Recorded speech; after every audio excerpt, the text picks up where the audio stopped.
welcome back, everybody, to another episode of the Nonprofit Show. We're really excited because yet again we're talking with somebody from overseas, Richard Hawks, CEO of the British Asian Trust.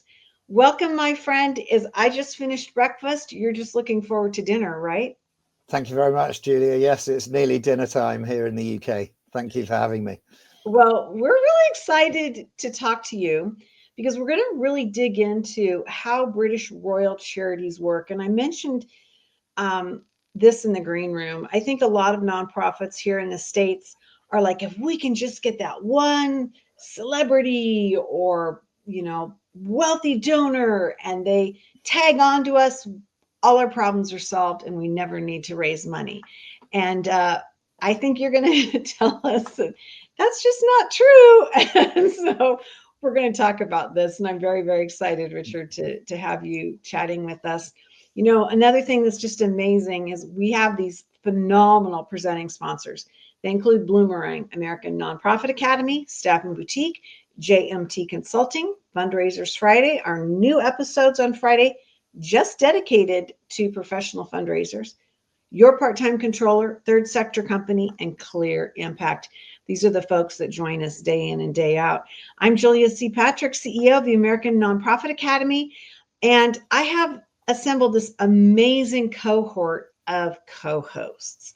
They come to us from across the country. They each deal in very different parts of the nonprofit sector. Their subject matters, and I'm just so grateful that they're on my team. I'm flying solo today, and so Richard Hawks, I want to officially bring you in as CEO of the British Asian Trust. What does the British Asian Trust do? So thank you very much indeed, Julia. And again, thank you very much for having me. So the British Asian Trust is an international non-profit based in the UK, and we work across South Asia. And so by South Asia, we mean the Indian subcontinent. So India, Pakistan, Bangladesh, and Sri Lanka are the countries that we work in. We're driven by what we refer to as the British Asian diaspora. So that's the diaspora from India, Pakistan, Bangladesh heritage in the UK, who set the organisation up together with His Majesty the King when he was the Prince of Wales, which I know we'll come on to in a second. So, but we run programs across South Asia in education, jobs, mental health, and child trafficking, and also conservation. So we run big development programs across South Asia with local partner organizations, and we're supported by a whole range of foundations, companies, and so on, but very much supported and driven by the British Asian community. Mm-hmm. So would you really describe yourself as a funding agency as opposed to a programmatic agency where we're on boots on the ground are coming to you and saying, we have this program, but we need funding? Or are you engaged in programming as well, helping to determine what some of those services will be? So with both of those, because we absolutely run our own programs. So we run major programs in mental health, in child protection, in education, in livelihoods, in conservation, and so on. But the sort of the direct delivery on the ground is usually done through local partner organizations. So we might have a big education program.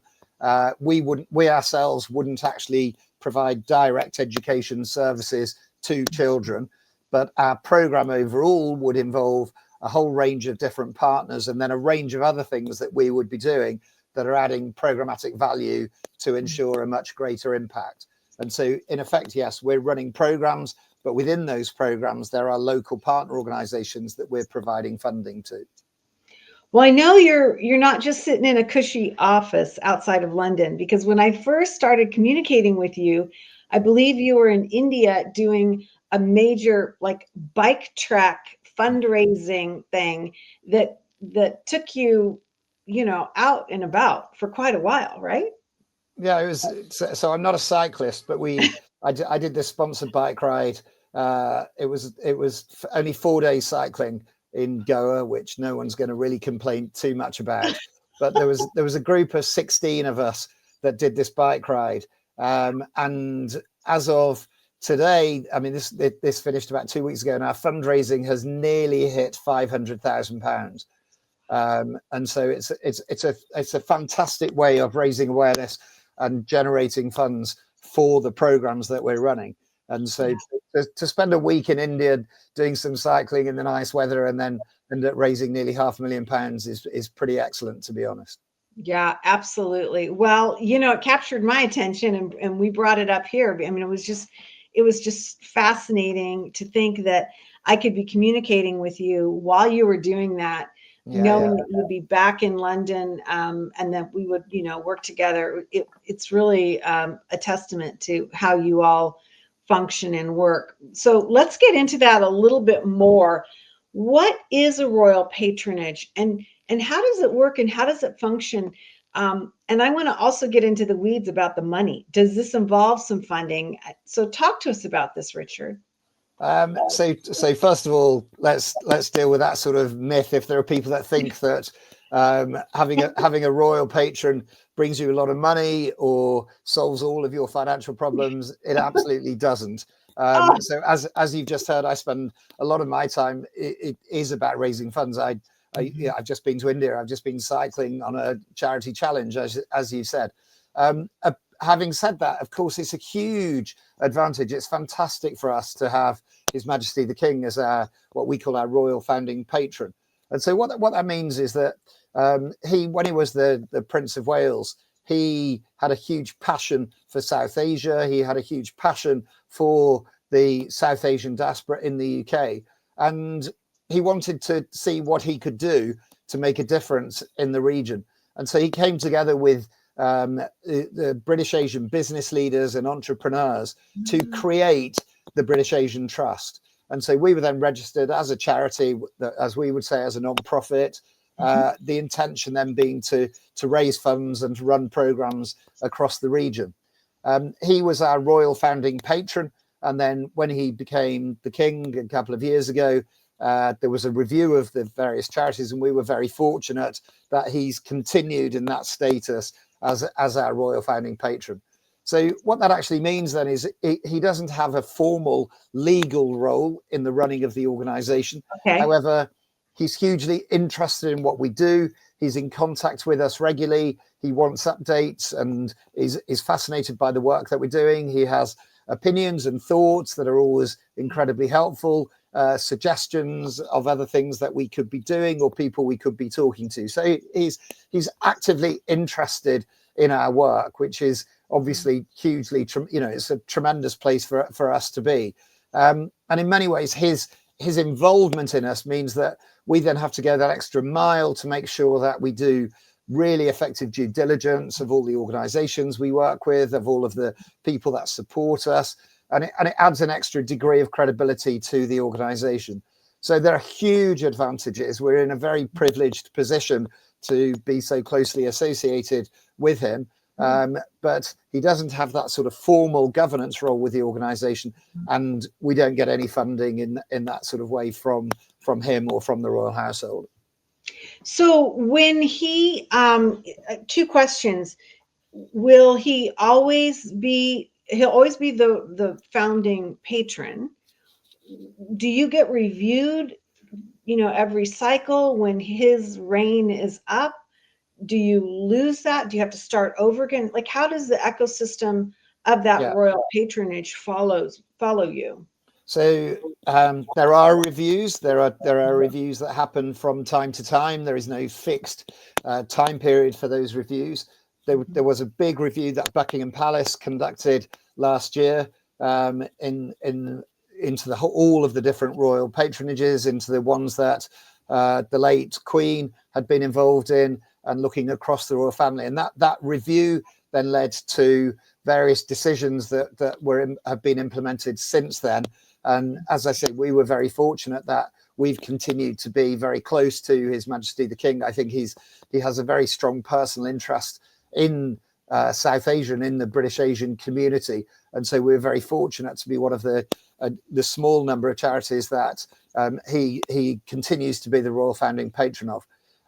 At some point in the future, I'm sure there'll be another review. That it's a good thing. It's a healthy thing that they continue to look at this and work out what's the best way of ensuring that that royal patronage can make the biggest difference and the biggest impact that it possibly can. Richard, can you give us an idea about how many, if you know the answer, how many royal patronages there are, so that we can kind of understand what this means? So there are hundreds of them. So there are hundreds of charities that of not-for-profits that have a member of the royal family as their patron. But there are then different statuses within that. And so we were very fortunate that we were created by His Majesty when he was the Prince of Wales. So we were in that very small group. At one point, there were about 20 charities that were called Prince's Charities. There was a review of that then led to some consolidation there. And there are only about 4 or 5 charities that are now in that royal founding patron status, or really much closer to him. So we're in a very privileged position like that. There are many other charities that he's the patron of, which means that occasionally he'll be able to support them, to attend events and so on. But he's not as close to those as that smaller group that we're very privileged to be a part of. Wow, that's fascinating. And I appreciate you kind of level setting us so that we could understand, how really important this is. So let's bump ahead and go to just the general status of the UK nonprofit sector, and the charity sector. Like, what do you see going on? What is quickly kind of the temperature of this marketplace, if you will? Yeah, so I'm sure that a lot of your viewers will know there are a lot of registered not-for-profits, as I said, what we call charities in the UK. The charity sector is very vibrant. There are a whole range of different organisations working in many different thematic areas. Altogether in the UK, I think there are more than 166,000 registered charities. So it's a very big and very active sector. I think in recent years, as we've seen, because of a lot of the challenges in the world, a lot of the economic challenges, the fallout of COVID, a lot of the challenges that governments have in terms of government funding, it's put a lot of pressure on the charity sector. And that's definitely the case in the UK. I think the challenges have got greater.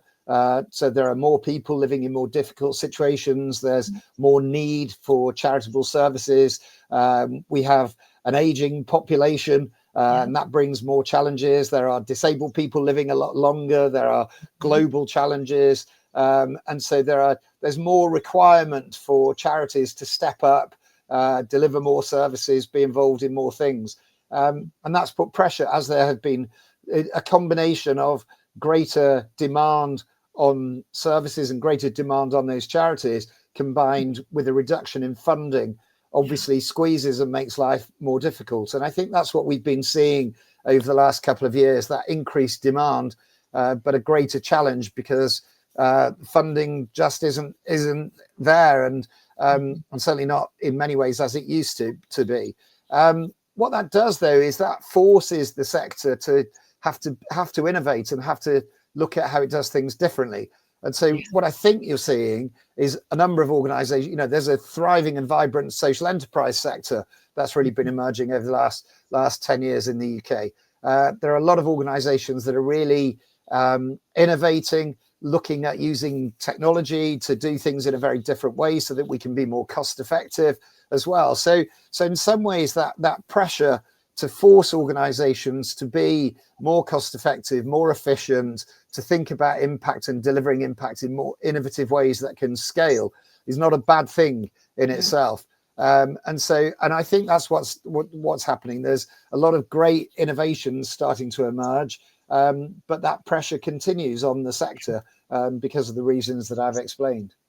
So when we talk about fundraising in the UK, I got to bounce back to King Charles.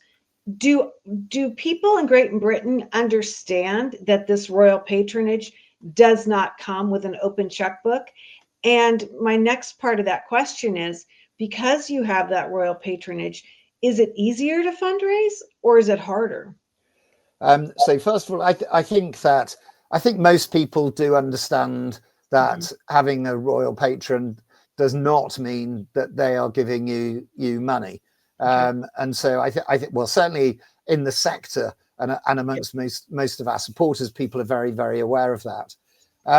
I would then say that having an association with the royal family, with His Majesty, from our point of view, without question, it enhances our ability to raise funds, because the fact that he is so actively interested in what we're doing gives it a degree of credibility with our supporter base. And as our supporters, they respect the king a lot, and they feel that if he is supporting the organization, that it gives it a degree of credibility to be doing the work that we're doing. And so I find, of course, it depends who the donor is and who the funder is. A lot of our funders are far more interested, obviously, in the work that we're doing and the impact that we're making. And so whether we're a royal charity or not can be irrelevant. But to a lot of individual donors, I think it gives that extra degree of credibility, which is hugely valuable to us. I would think that donor trust just elevates, right? That the donor feels like you're going to be good stewards of their donation and their financial investment. And I think the other thing that it does is, I'm as the chief executive, I feel hugely privileged to be in a situation where I'm the chief executive of an organization that's so closely associated to His Majesty, and that gives me an extra level of responsibility to make sure that we really are doing things as well as we can. That I wouldn't want to risk making any big risks happening to the organization that could then damage his reputation as well. And so I think everybody's aware of that we therefore go that extra step in that sort of due diligence of who we work with, of who our supporters are. And that in itself then gives other funders that extra degree of credibility as well. Yeah, I love that you said that, because I want to segue into the next piece. And this is, to me, a fascinating discussion. You and I in the green room chatted just briefly, but the arm of the British Empire is extensive, and the history of the British Empire extensive and global. And here you are working in a global environment with a specific part of the world. How do you navigate these British, Empire, if you will, issues and that history, and that sense of what has come well before your time, well before your decision making, right? Thank you very much for not associating me directly with the impact of the British Empire. I think that all of us involved in international development need to be aware of that history and aware of the way that we go about implementing the work of the organizations that we work for. And so it's something that I've worked in international development for 30 years, and I've always been acutely aware of the impact that the British colonialization will have had on the world and on the countries in which we're working. At the British Asian Trust, obviously, we're working in South Asia, so in India, Pakistan, Bangladesh, and a lot of the issues in those countries were the absolute direct result of the British Empire, of partition, when that happened and separated the countries. And so we're mindful of that all the time. And we're mindful of that in the way that we go about doing our work. So, and for me, it's always been hugely important in international development that you do not sit in a country like the United Kingdom or the United States and feel that you have any right whatsoever to directly interfere, to tell people what to do, that you know better about things, to implement programs that you think are the right things to do. Because we don't. Right from the very start of my career in international development, I was always aware that decisions should be taken in the countries where we're working. And so at the British Asian Trust, we're acutely aware of that. So we have separately registered, locally registered entities in the countries where we're working. We have staff in those countries, and we make sure that we keep everything that we do from the UK to a minimum to support, enable, facilitate, but our decisions are driven on the ground. So in India, we have about 40 members of staff in different parts of India. And their job is to understand the local context, to work closely with the government of India, with the state governments of India, to work closely with the business community, with the not-for-profit sector, and so on, and to be telling us what the direction is that we should be taking. And for me, that's the premise on which all international development should be based. When you've got international NGOs, and they do exist, or philanthropists that feel that they can just go into a country and impose what they think is the right thing to do on those countries, then that's just repeating colonialization. It's not the way of working. Whereas if we feel we want to play a role in enabling people to try and take more control over their lives, to get out of poverty and disadvantage and so on, then we can play a facilitative role from the UK, from the US. We can provide funding, but that needs to be driven and controlled, and decisions need to be made about it from on the ground in the countries where we're working. And for us as the British Asian Trust, and with the fact that we're a royal charity, and the fact that we're working in a part of the world that was arguably more affected by the British Empire than anywhere else, is something that is top of mind all the time for us. It's such a fascinating thing to have this discussion, because you have to kind of address the demons in the room and navigate through something that was a system well beyond the demographics. I mean, even the centuries, right? of where you are now. And I think it's just absolutely fascinating to think that you have to address and, if you will, champion some of those issues. It's absolutely a layer that I can't think of many North American nonprofits having to even address, right? They don't even put this into their own minds. And in many cases they should, but I think it's just fascinating, Richard, to hear you talk about this.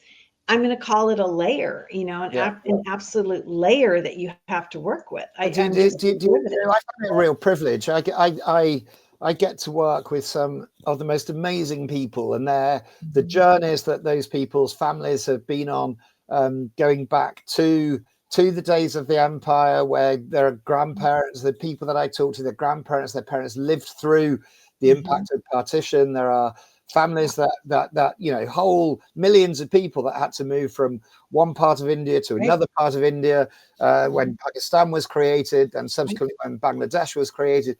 And that then also has an impact on the diaspora and our supporter base in the UK, where I'm so privileged to be able to work with people who have of Indian heritage, of Pakistani heritage, of Bangladeshi heritage, people that came to the UK via East Africa, people that came directly from those countries. So there's such an incredible richness in all of that makes our organization so incredibly special.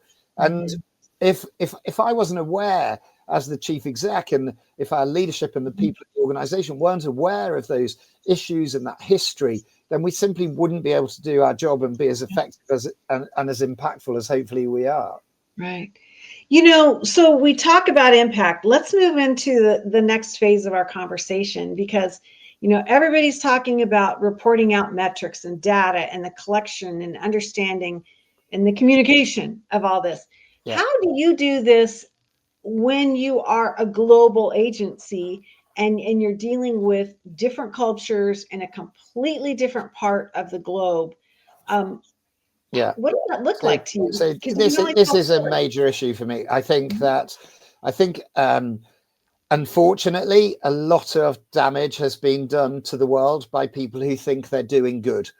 And there's a big difference. There's a big difference between doing good and actually between wanting to do good and actually doing good.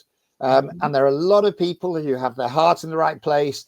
They want to give money, they want to do things, but decisions end up being based on how somebody feels, or whether or not somebody feels they've got a good idea. And our sector decisions are not based on data and evidence anywhere near as much as they could be.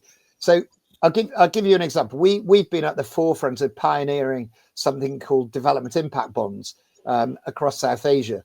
And this is a way of working that forces you to really look at data and evidence and to focus on the outcomes that you're trying to achieve. So our first development impact bond was about education for 200,000 kids. Historically, somebody might have said, we want to improve education for 200,000 kids, Right. and this is what we're going to do. And we might have implemented teacher training programs or increased equipment in classrooms or trained teachers and so on.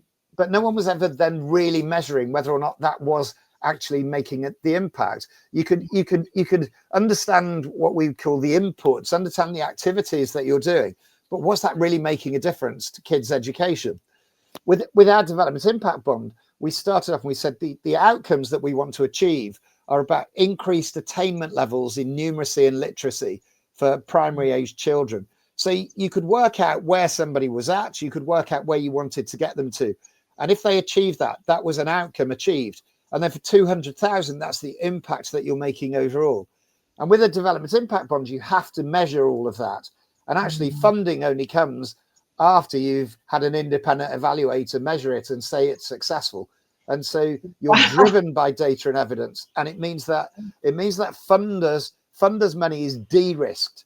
Yeah. So a lot of philanthropy globally, a lot of government money globally goes into programs that we genuinely don't know if they're making a difference and if they're having an impact. But with that, there are structures out there that mean you have to measure, you have to look at data and evidence. We do a lot of work in child protection issues, and we're able to use real data from across the whole region to understand which communities in which states are most vulnerable to things like trafficking or to wider child protection issues. And then that allows you to target your interventions. And so I think the really crucial thing is to embed data and evidence and measurement into everything that the not-for-profit sector is doing. Of course, it's good when people feel emotional and passionate about things, but our job as leaders in the sector is to bring those two things together, to really use the data and evidence, but embrace the passion that people have for doing well and doing good, and bring those two things together to make sure that we're then maximizing the impact and we understand the impact that we're making with the valuable resources that we have. You know, I think this has been a riveting conversation, and I'm so thrilled that you came to join. You agreed to have this conversation on the Nonprofit Show. Well, thank you very much. In the short time we have left, it seems to me, as we started this journey of the conversation and now we've almost ended, the burden upon understanding the empire and the history of it becomes even more important, because you're not just doing something to make people feel good or absolve themselves. Do you know, it's a real privilege for any of us that are working in this sector, have to recognize it's a real privilege. We're being entrusted by people who want to make a difference and who have the funds. We're being entrusted to do that in the right way. More importantly, we're being entrusted by individuals whose lives need to be changed and the organizations that are working directly with them. We have to get that right. We have to understand the nuances, the politics, the history. We have to keep looking at the way that we're doing things and make sure that we're doing things in a way that properly empowers and provides a voice for the people whose lives we're seeking to play a role in improving. So yes, there's a huge onus of responsibility on all of us in the sector to recognize that privileged position that we're in and to get that right. Well, I think, my friend, you are getting it right. I just have so enjoyed this. Richard Hawke, CEO of the British Asian Trust. You can learn more about the British Asian Trust and what they do and how they go about it at britishasiantrust.org. It's been absolutely fascinating to learn from you today, to see, how you approach solutions to problems and how you do this in an international format. I'm just so delighted that you would join us. Thank you so much. Thank you very much indeed for having me. It's been a real pleasure. Well, it's great. I told you it'd go by fast. It went by fast, didn't it? Very good. Hey, you know what never goes by fast are the presenting sponsors that we have and the relationships that we have with them. They include Bloomerang, American Nonprofit Academy, Staffing Boutique, JMT Consulting, Fundraisers Friday, Your Part-Time Controller, Third Sector Company, and Clear Impact. These are the folks that join us day in and day out. Richard, we have this mantra that we say at the end of every episode, and we've said it since the beginning, almost 1,300 episodes ago. And today it means yet again something different. And our saying is this: to stay well so you can do well. Thank you, everyone. See you again.